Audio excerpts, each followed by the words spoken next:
Салам достор, байланышта Санчо Бек каналы. Буга чейин Олимптин жана Лондондун кулашы аттуу тасмаларды көргөнбүз. Баш каарманыбыз Майк Бенин көзүнүн өлкө башчысын коргоп, көптөгөн өлүмдөн сактап калды эле. Анда бүгүн ошого отурлай периштенин кулашы аттуу тасманы көрөлү. Андыктан бул жолу каарманыбыз өлкө башчысын өлүмдөн сактап калабы экен чогуу күбө бололу. Даяр болсоңуздар, кеттик анда.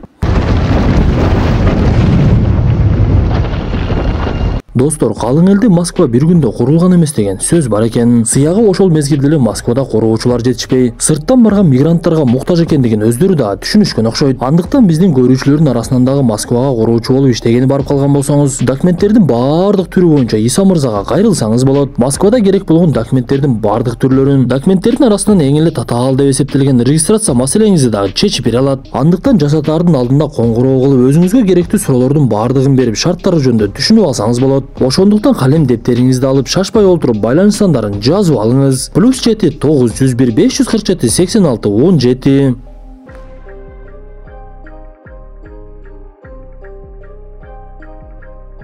Тасманын башында Майк Бенинг Silent Global деген жеке ишкананын жоокерлери менен машыгып жаткан. Бул убакта Лондондогу болгон окуяга 3 жыл өтүп калган эле. Анда Американын өлкө башчысы алмашып, ошол кездеги вице-президент Алан Трумбал президент болуп калган. Майк машыгуудан аябай ийгиликтүү өтүп, акырына жетейин деп калган кезде, аны бул жоокерлердин башчысы болгон Уэйд Дженнингс деген адам атып коет. Анда Майк акырына жетпей калдым деп өзүнө өзү жини келип, аны атып койгон Уэйд менен сүйлөшүп туруп калды. Көрсө бул экөө бир кезде аскерде чогуу кызмат кылып, азыркы убакытка чейин тааныш болуп, достошуп жүрүшөт экен. Ошондуктан Майк досуна, эгер сен Вашингтонго өтүп калсаң үйгө баргының, аяшың 5 бармакты мыкты жасайт, чай ичип кетесиң деп экөө ал жерден коштошуп, биз мындан соң каарманыбыз үйүнө келип эртеси ооруканага барганын көрөбүз. Көрсө анын жашы өтүп, ден соолугу дагы мурдагыдай болбой, шамдак айлыгы азайып, ар жери ооруй баштаган экен. Биз мындан соң Майк башчысы Дэвид Джентри менен бара жатканын көрөбүз. Көрсө жакында Дэвид Джентри өз ишинен бошоп, өзүнүн ордуна Майкты жашыруун ишканага башчы кылайын деп жаткан экен. Бирок Майктын ден соолугу жакшы болбогондуктан ал бул нерсеге көп деле көңүлдөнбөй жаткан. Жумуштан кийин каарманыбыз үйүнө келип, үйүнө конок болуп досу Уэйд дагы келип калыптыр. Алар сүйлөшүп отуруп, Майк досуна мен такыр эле ишкананын башчысы болгум келбей жатат. Анткени биз кагаз ишине көнгөн эмеспиз да. Биз жашыбыздан кыймылдап көнгөнбүз деп экөө жаштык кезин эстеп, түнү менен уктай албаган каарманыбыз эртең менен чарчаган бойдон эле жумушка кетип калды. Көрсө бул күнү өлкө башчысы Алан балыкка бармак экен. Өлкө башчысы балык кармап жүрсө, ал аймакта өтө көп жан сакчылар кайтарып жүрдү. Бир кезде Алан жанында жүргөн Майкка кайрылып, мен сени өлкөнүн коопсуздугун караган, өзүң иштеген ишкананын башчысы кылганга макулмун. Сен өзүң бул нерсеге макулсуңбу десе, каарманыбыз эмне дешин билбей, өзүнө толук келе албай жаткандыгын көрүп калган өлкө башчысы, сен бир аз эс алгының, аябай эле чарчапсың десе, Майк макулдугун берип, анын ордуна башка жан сакчы келет. Биз бул убакта алардан алыс эмес жерде бир түшүнүксүз унаалар келип, унаанын ичинен куралды алып чыгып эле асманды карай аткылай баштаганын көрөбүз. Көрсө алар өлкө башчысын өлтүрүү максатында келишкен экен.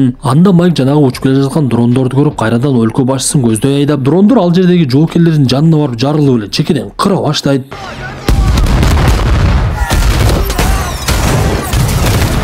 Бирок эмнегедир дрондор башка кайыктарга түшүп жарылганы менен Майк бара жаткан кайыкка такыр эле түшпөй коет. Ошентип жоокерлердин баардыгы өлүп, дрондор өлкө башчысы жака бурулуп, анын жан сакчысы Аланды сууга ыргытып жиберет дагы, ал кайык дагы жарылып кетти. Ошентип сууда эки каарманыбыз калып, алар суунун асты менен чөмүлүшүп жарылуудан качып бара жаткан. Биз мындан соң кылмышкерлердин курал салынган унааны таштап коюп кетип калганын көрөбүз. Бул убакта тирүү калган эки каарманыбызды вертолетко салып алып ооруканага алып барышып, бул тууралуу маалымат бүтүндөй өлкөгө тарап, Аланды көргөнгө вице-президент Мартин келет. Анда өлкө башчысы азырынча комада жаткандыктан, анын ордуна вице-президент Мартинди убактылуу өлкө башчысы кылып коюшат. Ошентип болгон окуянын үстүнөн териштирүү башталып, Майктын аялы Лия суракта олтурганын көрөбүз. Бир кезде Майк ойгонсо, анын колдору кишенделип турган экен. Анын жанына ФБРдин тыңчысы Хелен Томсон деген кыз келип, биз окуя болгон жерден 2 чакырым аралыкта бир унааны таптык. Ал жерде жарылуучу дрондорду жөнөткөн курал бар экен. Анан да ал куралды башкара турган жерден сиздин кол издериңизди таптык. Бул аз келгенсип сиздин банктык эсебиңизге $10 миллион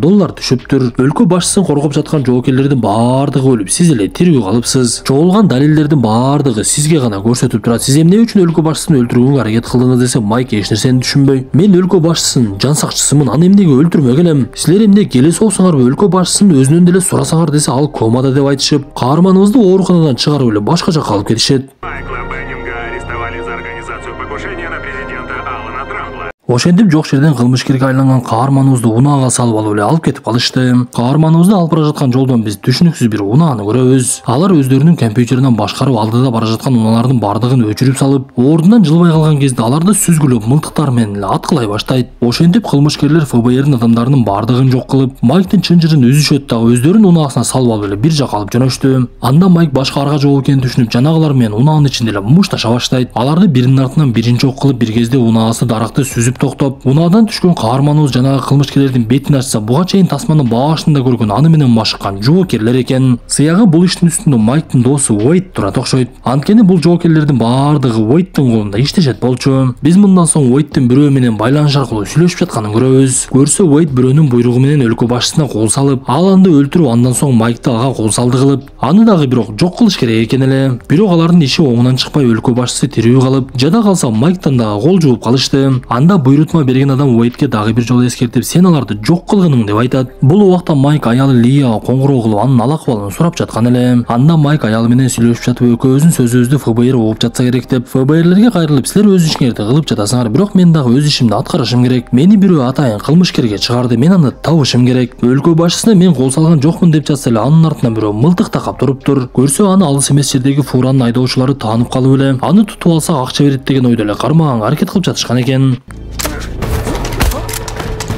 Ты сказал?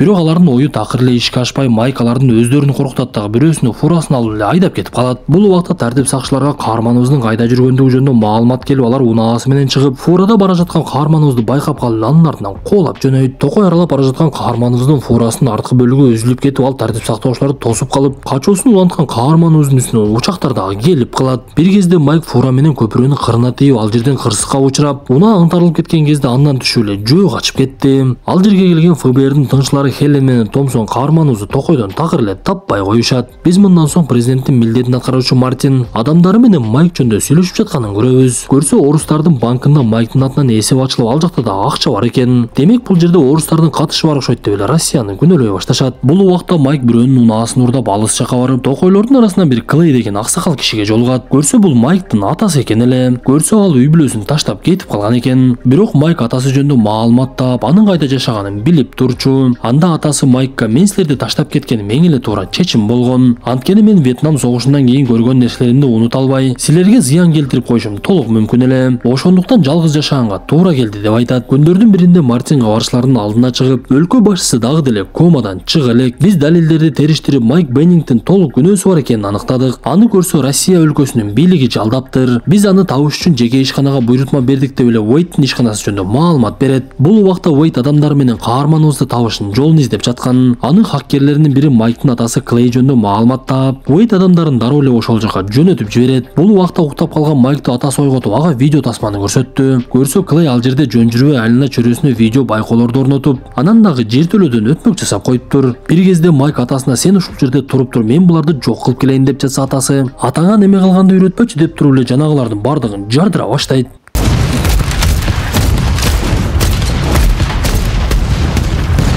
Ошентип Клей ал жерге келген кылмышкерлердин бардыгын бир заматта эле жок кылып салды. Ал Майкка кайрылып, сени өз өлкөң сатып кетти, алар сени кылмышкер деп жатышат. Сен болсо өлкөңө уйкуңду да кечип кызмат кылдың эле. Мен ошон үчүн мамлекетке көп ишенбей, чет жакта жалгыз жашап жүрөм. Анткени биз жаш кезибизде мамлекет согушка жөнөтүп, жаштыгыбызды алып койду. Сен бул нерсени качан түшүнөсүң десе, Майк атасынын сөзүн уккусу келбей, бардыгы сен айткандай эмес. Эч кимге ишенбей жашагандан пайда эмне деп эле экөө эски унаага олтуруп алып ал жерден кетишет. Мындан соң Хелен менен Томсон окуя болгон жерге келсе, каарманыбыз кылмышкерлердин денесин ал жерге тизип, биз Silent Global'да иштейбиз деп жазып коюптур. Ошондо гана ФБРдин тыңчылары бул жерде Уэйдтин дагы тиешеси бар экенин түшүнө башташат. Майк бир кезде атасына өзүнүн аялы жана кызы бар экендиги жөнүндө маалымат берип, мен сени өзүмдүн маселеме аралаштырбай эле коеюнчу, башыма түшкөн мүшкүлдү өзүм чечейин деп атасы менен коштошуп ал жерден кетет. Бул убакта өлкө башчысынын милдетин аткаруучу Мартин, биз Россияга согуш ачышыбыз керек деген оюн айтып жаткан экен. Анткени алар биздин өлкө башчыбызга кол салды деп. Бул убакта комада жаткан өлкө башчысы дагы бир аз кыймылга келе баштаганын көрөбүз. Бир кезде Уэйтке өлкө башчысын өлтүр деп буйрук берген адам коңгуроо кылып калат. Биз ушул жерде буйрутманы ким берип жаткандыгын так эле көрөбүз. Ал көрсө вице-президент Мартин Кирби экен. Көрсө ал Алан Трумбалдын ишин жактабай, эки мамлекет ортосунда согуш баштап бизнес кылууну көздөп жүрүптүр. Бир кезде эле Майктын аялы Лия кызы менен үйүнө жүрсө, ал жерге түшүнүксүз адамдар келип, бизди Уэйт жөнөттү, сизди алып кетишибиз керек деп эле тапанчасын алып чыга баштайт. Анда Лия эмне кылышын билбей кызын көтөрүп алып, алардын айтканын кылып эшикке чыгып бара жаткан кезде, ал жерден Клей пайда болуп, жанагы адамдарды жок кылып салды. Сыягы Майк экөөнүн ою башынан эле ушундай окшойт эле. Ал Лияга өзүн тааныштырып, сен мени тааныбайсың, Майк деле мен жөнүндө айтпаса керек, бирок мен сенин кайнатаң боломун деп өзү жөнүндө баардык маалыматты айтып берет. Бул убакта өлкө башчысы өзүнө келип, Дэвид андан окуя кандай болгондугун сурап жаткан. Ал өлкө башчысына бул нерсенин баардыгына Майкты күнөөлөп жатабыз десе, Алан эч нерсени түшүнбөй калат. Анткени Майк тескерисинче аны куткарып калган болчу. ФБРдин тыңчылары Уэйттин ишканасына келип андан сурак алууну көздөп жатышкан. Хелен менен Томпсон учак менен келип Уэйтке жолугуп, анда Майк жөнүндө сурап баштаганда эле Уэйт аларды аткылап салды. Анткени ал арты толугу менен ачылып калган, түшүнүп калды окшойт. Ошентип тыңчыларды өлтүрүп салган Уэйт эми биз жөнүндө баардыгы билип калышы мүмкүн. Ошондуктан биз ооруканадагы өлкө башчысын өлтүрүшүбүз керек, дагы жок болуп кетишибиз керек. Ошол жака жөнөйлү деп эле унааларга олтуруп эле жөнөп кетишет. Бул убакта каарманыбыз дагы оорукананын жанына келип, ал жердеги тартип сакчыларынын бирөөсүнүн кийимин алып алып, байланыш аппараты аркылуу күзөтчүлөрдү ар жака чакыра баштайт. Лифттин жанына келгенде өзүнүн мурдагы тааныш тыңчыларынын бирин барымтага алып алып, өлкө башчысы жаткан кабатка көтөрүлүп, мени Дэвидке жолуктургула деп кыйкыра баштайт. Бир кезде ал жерге башчысы Дэвид келсе, ага колго түшүп берди. Ал Дэвидке кайрылып, мени өлкө башчысына жолуктур деп суранып, Дэвид макулдугун берип, Майк өлкө башчысына жолугуп, бар жоктун баарын төкпөй чачпай айтып берет. Ошондо гана алын болгон нерсенин бардыгын эстеп, Майкка толугу менен ишенет. Бул убакта Уэйт адамдары менен унаасында шашылып келе жаткан эле. Анда Майк өлкө башчысынын бул жерде калганы туура эмес, аны өлтүрүп кетиши мүмкүн. Ошондуктан биз аны куткаралы деп эле алып жөнөйт. Алар унаалардын бирине олтуруп алып качып бара жаткан жерден Уэйт адамдары менен алдынан чыгып калат. Анда кылмышкерлер эч нерсеге карабай эле унаалардан түшүп алып, каармандарыбызды аткылап, алардын байланыштарын дагы өчүрүп салат. Ошентип каармандарыбыз жардамга эч кимди чакыра албай жалгыз калышты. Бул убакта өлкө башчысынын милдетин аткаруучу Мартин Аландын ойгонду дегенине карабай эле Россия менен согушту баштоого кирише баштайт. Уэйт өзүнүн хаккерлеринин бирине байланышка чыгып, оорукананы жардырып жибер деген буйругун берди. Ошентип оорукананын бир бөлүгү жарылып кетип, бирок каармандарыбыз тирүү калып, бир аз жоокерлери менен качып кеткенге жетишип калышат. Ошентип ал өлкө башчысын бир бөлмөгө бекитип, ал жерге башчысы Дэвид калып, калган жоокерлерди эшиктен сырттан коргойсуңар деп ал жерге тизип, өзү болсо мен бул тасмада башкы ролду ойноймун, ошондуктан силер өлсөңөр да тирүү калышым керек деп ал жерден кетет. Бир маалда Уэйт адамдары менен имараттын ичине кирип калган. Анда Майк алардын бирин чыга чаап, ок өткөрбөй турган кийимин алып алып, кылмышкерлерди биринин артынан бирин жок кыла баштайт. Уэйт өлкө башчысынын кайерге жашынганын билип, ал жерде бекинип турган жоокерлерди көрүп, адамдарына аткылагыла деген буйругун берип, жанагы жоокерлердин биринин артынан бирин жок кыла башташты. Алар акырында максатына жетип, Аланды бекитип койгон бөлмөгө кирип барышып эле, бирок өлкө башчысын таппай коюшат. Көрсө Майк кыйтырлык кылып жоокерлерди башка жака коюп, бирок өлкө башчысын башка бөлмөгө бекитип койгон экен. Бул убакта ал жерге ФБРдин адамдары дагы жетип келип, кылмышкерлерди жок кылып, Уэйт башка аргасы жок экенин түшүнүп, ага келген учак менен качып кетүүнү чечет. Бирок Майк алардын артынан коолап барып, Уэйт учакка түшөйүн деп жатканда жардырып жиберди.